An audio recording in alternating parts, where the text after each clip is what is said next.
everything you know about no contact and getting her back is completely wrong. In this video, you're about to uncover the right way to do no contact, and I'm gonna let you know that most information out there to get her back is on two complete opposite sides of the spectrum. People are either saying this about getting her back, go no contact and see if it works. Remember, the person that controls any relationship or situation is the person that gives us the least. or they're saying this. You have got to break no contact, and I'm going to tell you exactly why. This no contact information balancing beam has you go back and forth between both sides of not talking to her and then reaching out to her and being needy. So eventually you fall and you fell into a pit of despair and loneliness and continued heartbreak. However, when you're able to find the right balance of no contact, it leads her to feeling safe and secure with you, which causes her to come back 100 times out of 100. But first you have to understand why no contact even works in the first place before I show you how to do it properly. A fundamental truth about behavior, especially in relationships, is you want what you can't have. This extends to business as well in marketing. In marketing, there's something called an open loop. In a story, for example, I can tell you the other day I was walking outside and this person bumped into me and he looked at me and I said, "Oh, you're about to get it." And he says, "Oh yeah? We'll see what I'm gonna show you first and then we'll see if I get it." And he pulled out this giant and then I just stopped and continued. Your brain's like,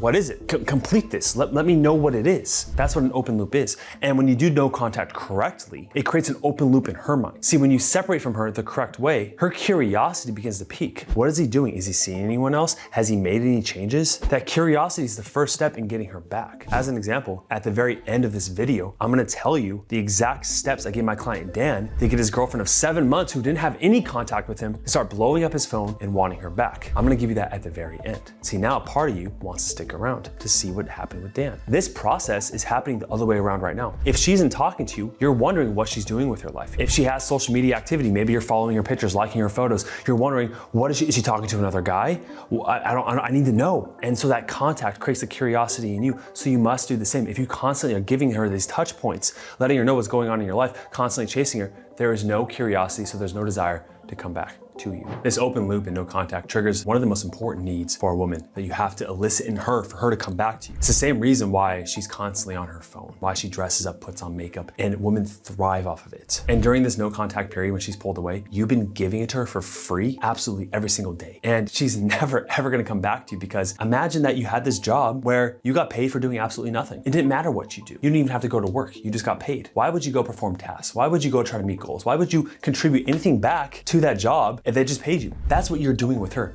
which is why she doesn't need you right now. Now for a woman, validation and attention are the currency of love, of building up her self-worth. And you give that all to her and she doesn't need anything from you now. This is why no contact works so damn well with her. Everything inside of you just needs to have her come back. But if you want a new result with her, you have to change. I'm not gonna BS you here. You have to create that space. Everything inside, all your emotions want her back. I get that, but you can still have that desire. I'm gonna tell you more about that in a second, the desire paradox. But you must first understand that if you are reaching out to her, she'll never come back. Now, after you create that open loop for her, the next step is to create that desire to pull her back in toward you through the attraction paradox. A paradox is a seemingly absurd or self-contradictory statement or proposition that, when investigated or explained, may prove to be well-focused, founded, or true. Now, here's the paradox that you must understand. You have to want her, desire her. Know that when she's in your life is better, but you don't need her. You could say, hey, even if I lost her, I'd be okay. This is not something consciously that you can create, because I can tell you this information, but the longest path of learning is from your head down to your heart. And when you can fully embody this information and truly live congruently through it, she senses that, and that's what pulls her back in. For example, let's talk about sex. What it would look like is you come on to her, and then if she rejects you, you're unfazed. Cool, that's all right. We don't have to have sex right now. Not a big deal. It's something that you want with her, but you can go without it. And that ability to create that, it creates this little barrier, right? Where she feels safe inside of you, where she can come towards you when she wants, but you're not smothering her. You're not trying to close her down. You know deep within yourself that you want her in your life. She's the best woman that you've ever been with. And when you two are together, you're great. But you can look at her in the eyes and simply say to her, if you want to leave me, that's fine. It's your loss. You don't say it with an vindictive tone. You can't fake this. You truly mean it. Like, you know that she's losing out on an amazing guy. And if you never cultivate that ability to truly believe that, no matter what woman you are with, you will always lose her. I can say that because it's happened to me so many times. She only stays with you as a man if she knows that you can get with another woman. Now, this doesn't mean that you do get with another woman, but you know that you can go out there and attract someone else. Being with her is a choice. It's a decision. And decision means to cut off all other options. So you must have other options you are cutting off. You are not with her because you have to be, because you have no other choice. She does not stay with that man. There are so many ways to reach this apex male, as I call it. Being on your purpose, cultivating an unreactive mindset, passing her tests, learning how to dominate in every domain of your life, adopting the 4 L's, listening,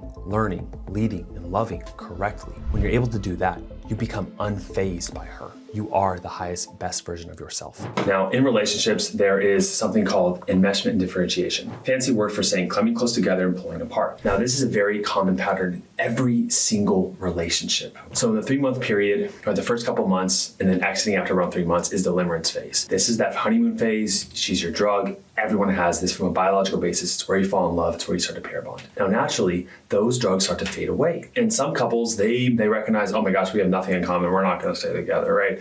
It was just purely passion. But with you and her, it was probably different. Around the 1-year mark to 2-year mark is when you first really start to separate. But if you get past that into the 2-year phase, you reach neurological full-blown attachment. This is when your attachment styles really start to form with each other, okay? I talk a lot about attachment theory on this channel, but you are either a needy, anxious person, which is probably you. It's the majority of the guys I work with. It was myself, growing up. And the woman is oftentimes the avoidant. And the fact that you chase, she pulls away. Now, what happens is usually right around here, because of your upbringing, you were taught with your anxious style that if someone is abandoning you, they're leaving you, they're not smothering you, then they don't love you, right? If they stop texting you as much or whatever it is, you start to chase more. Now, because a healthy person is actually knowing this, that it's okay to have this separation, they actually want it. But because you're insecure, what happened was instead of coming back to center again around the 7-year mark, maybe you've been married and you went through a whole different phase. I'll do a whole other video on that in the future. But right here is where you messed up most likely. It could be at these other stages too, but we're focused right here on this video with no contact. So normally, when she starts to pull apart in the 2-year phase, you're supposed to pull apart as well. Find some more individuation, find yourself, adopt more hobbies, become who you are, but you guys are still together. Unfortunately, what happened was this. So she's on the left side, right? So in the beginning, you guys came together. Maybe you struggled in the beginning too when you guys pulled apart, but probably not. Right in the attachments phase, that's when your early childhood stuff starts to come into it, same with hers. And then when she started to pull away here, right, in the 2-year mark, you started to chase. And then this happened. The more she ran away, the more you started to chase. And it's this constant cat and mouse thing where she feels smothered, you feel abandoned, and it just repeats and repeats and repeats, and just her pulling away until she's eventually gone. And that's what happens. After 7 years, Dan's girlfriend said, I just don't feel it in my heart anymore. I just don't think you're the right guy for me. And she wanted space, and she stopped contacting him. Dan was completely distraught. He did every mistake that every single guy I work with does. He started blowing up her phone, trying to convince her logically, saying things like, what about all those memories we had? What about the time you said you would love me forever?